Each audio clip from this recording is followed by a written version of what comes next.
Tracy Butler is the creator of Lackadaisy, a comic that revolves around a speakeasy in St. Louis of the same name.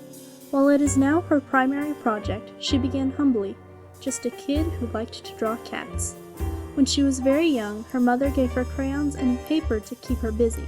She states that once she started, she never stopped.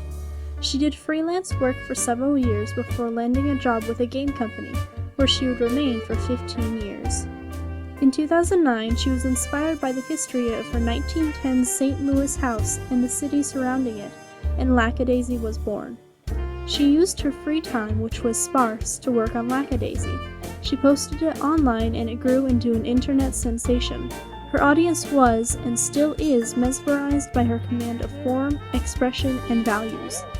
When creating her comics, she begins with pencil and paper, creating the sketches and line work for the comics.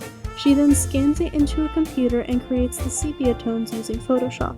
She also uses Photoshop to add additional shading or color. While sepia tones are the primary theme for Lackadaisy, Volume 2 has shown much more of the use of color to add mood and vibrancy.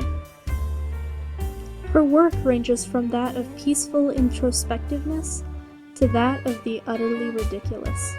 Her sense of humor expresses itself in both the comics and the characters she creates. Her command of relatable yet cartoonish expressions is also a matter of much commentary. She also has a very good grasp of shape and form, which makes her characters dynamic and believable.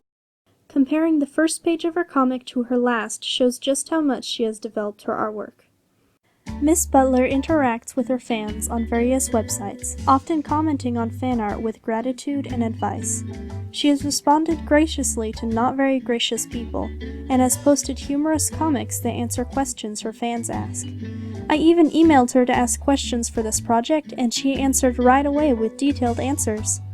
After 15 years of working for a game company and being unable to work on Lackadaisy as much as she wanted, she has now quit her job and is able to make Lackadaisy full-time, using Patreon to help pay the bills. Tracy Butler is a talented woman who cares for her fans. She has worked hard to get where she is. She has just completed Volume 2 of Lackadaisy, and I can't wait to see what she does next.